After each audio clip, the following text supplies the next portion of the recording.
memperlihatkan hasil wawancara kami dalam bentuk video. Yuk kita saksikan. Permisi Ibu, perkenalkan nama saya Anggi, saya dari kelas 11 usaha layanan pariwisata 1. Izin bertanya Ibu, apakah Ibu sedang menjalankan usaha saat ini? Iya, Usaha apa itu Bu? saya ada beberapa usaha yang saya jalankan. Satu, saya catering ya, namanya catering Kemangi. Yang kedua, usaha tanam lele. Itu ya, rencana saya mau buka usaha salon lagi. Banyak ya Bu. Alhamdulillah. Selama Ibu menjalankan usaha ini, apakah ini usaha turun temurun atau usaha Ibu sendiri? Usaha sendiri. Oh, begitu ya Bu. Untuk kelanjutannya, berapa modal awal yang pertama kali Ibu keluarkan? Ini yang mana nih? Untuk usaha Catering atau yang lele? yang catering sama yang lele. Oh, Ya. kalau catering itu sekitar 30 juta. Kan beli alat-alat catering itu kan mahal. Oh, Ya kan lengkap dari segala apa yang dibutuhkan saya sudah ada. Nah, catering kalau lele itu cuma sekitar 3 juta. Itu modal pertama ya. Setelah itu kan modal makanan dan lain-lain itu kan beda. baik, sekian dari saya. Saya alihkan ke teman saya Ibu. Baik Ibu, saya akan melanjutkan pertanyaannya yang dari teman saya.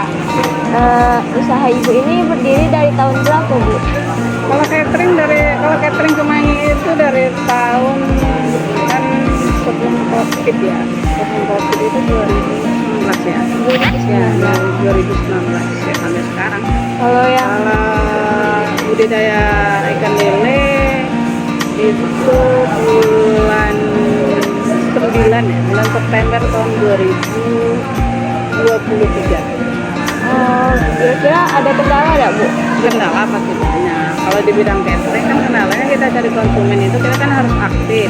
Kalau nggak aktif kan orang nggak kenal. Kita harus banyak mengeluarkan biaya promosi. Karena kita harus berani. Kalau orang harganya standar, berarti kita harus ke bawah standar dulu karena kita pemula. Iya. Yang penting kita dikenal orang. Kalau budidaya lele tidak begitu banyak kendala. Karena kan kolam ibu itu kolamnya kolam tanah ya, kolam tanah besar. Kendalanya kalau hari hujan itu banjir. Kalau musim kemarau dia kering. Itu aja kendalanya sementara. Mudah-mudahan nggak ada lagi lah kendalanya. Kira-kira promosinya kayak mana tuh Bu yang catering? Kalau catering ibu masukkan ke medsos. Ibu masukkan ke Instagram, ibu masukkan ke Facebook, ibu masukkan ke TikTok. Rame nggak Bu? Lumayan, karena kan persaingan kita kan catering orang yang sudah punya nama. Kalau ibu kan masih pemula. Kasih nanya, Ibu bukanya tuh dari jam berapa ya? Dari pagi sampai habis Apa itu? penjualan catering Ibu? Kalau ibu itu kan cateringnya kan sistem order, by order gitu ya. Bukannya yang kayak orang jualan pakai lama itu enggak. Jadi kan kalau ada yang butuh catering ibu, menghubungin ibu, ibu olah gitu. Kalau ditanya berapa kalau untungnya tergantung yang pesan. Yang Tergantung. yang jelas setiap kali orang order itu sesuai untungnya. Oke Bu, ya selanjutnya saya mau nanya, Ibu tuh sehari tuh cateringnya tuh habis berapa bungkus ya? Saya nggak pakai bungkus, saya by order ya. Saya bilang saya bukannya catering kayak orang Bukalapak itu enggak. Jadi free order. Ya, saya by order. Orang mau manten, orang hajatan, pesen ke ibu, order ke ibu. Itu seperti itu. Jadi bukan per hari dapatnya. Kalau misalnya satu minggu itu ada satu orang yang order sekian puluh juta, berarti kan pemasukannya ada itu bukannya jual kayak orang Bukalapak kan enggak. Oke Bu, terima kasih. Permisi Bu, saya mau nanya bagaimana cara mengatasi jika ada masalah di usaha Ibu? Kita kan tergantung masalahnya ya. Iya. Karena kan kalau di catering kan ibu kan karena ibu masih pemula, banyak yang orang yang lebih sudah lama dan punya nama.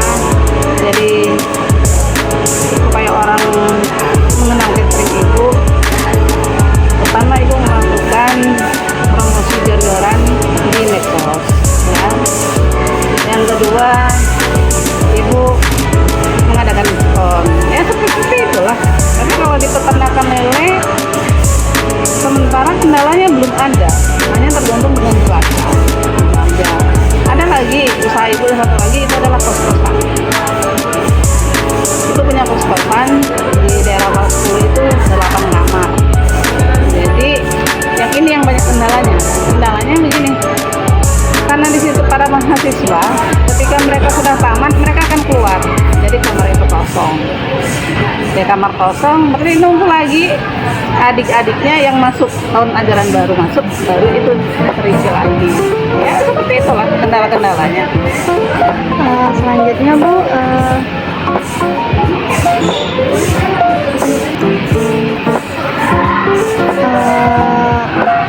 di masing-masing usaha Ibu berapa tenaga kerjanya Bu?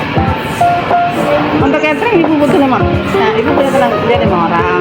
Ya, untuk di peternakan lele itu sementara 2 orang. Untuk di kos-kosan Ibu cuma 1 orang. Kira-kira modal untuk usaha Ibu ini berapa? Yang mana? Contohnya satu Modal yang mana? Ini kan ada 3 usaha Ibu. ya, Ada peternakan lele, ada catering, ada kos-kosan. contohnya kayak catering. Nah, kalau catering kan modal pertama itu kan Ibu 30 jutaan, karena kan membeli alat-alat. Tapi kalau misalnya mereka sudah mengorder kan, artinya kan Ibu harus memperhatikan lagi, bukan masalah alat lagi, berapa nilai order yang mereka kasihkan ke Ibu. Jadi kan Ibu kan per porsi, karena Ibu ini kan untuk hajatan, cateringnya untuk hajatan. Jadi modalnya tergantung berapa banyak mereka mengordernya gitu.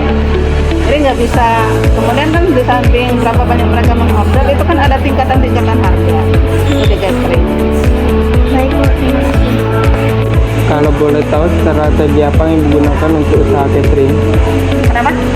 Strategi apa yang digunakan untuk Strategi? Ya. Strategi pemasarannya. Kalau itu kan strategi pemasarannya mengalir aja lah, nggak pakai strategi yang jelas. Jadi itu mengadakan promosinya besar-besaran. Ibu masukkan promosi itu di setiap medsos yang Ibu punya. Ada Instagram, ada Facebook, ada TikTok. Oh gitu ya Pak? Iya. Kalau kayak gitu kan orang nggak tenang kalau kita punya usaha kan. Tapi cuma untuk catering yang Ibu masukkan seperti itu. Karena kan untuk mencari pelanggan itu kan agak sulit. Tapi kalau untuk usaha lele, usaha kos-kosan, Ibu tidak perlu memasukkan ke medsos, karena mereka itu datang sendiri ke tempat Ibu untuk membeli lelenya dan untuk menggunakan fasilitas di kos-kosan Ibu. Oh gitu ya. Iya. Apakah ada tips dari Ibu untuk menjadi pengusaha? Ini untuk kalian orang muda, ya. Untuk orang muda, yang pertama itu kan kalian pasti bilang, kalau mau usaha itu harus punya modal besar. Iya.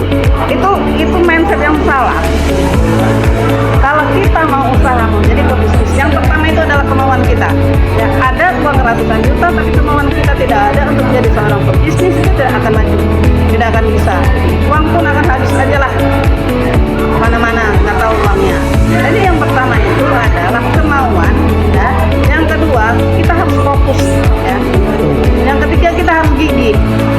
Jangan berharap di bulan pertama atau di tahun pertama kita itu dapat untung, ya. Merugi itu sudah pasti.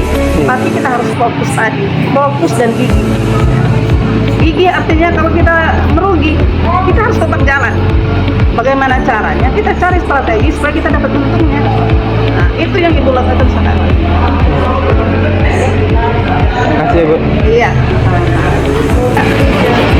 Baik Ibu, maaf mengganggu waktunya dan terima kasih telah membantu kami dalam proses wawancara ini ya Bu. Iya, sama-sama Naya. Semoga kalian sukses ya. Iya Ibu, makasih ya Bu. Sama-sama.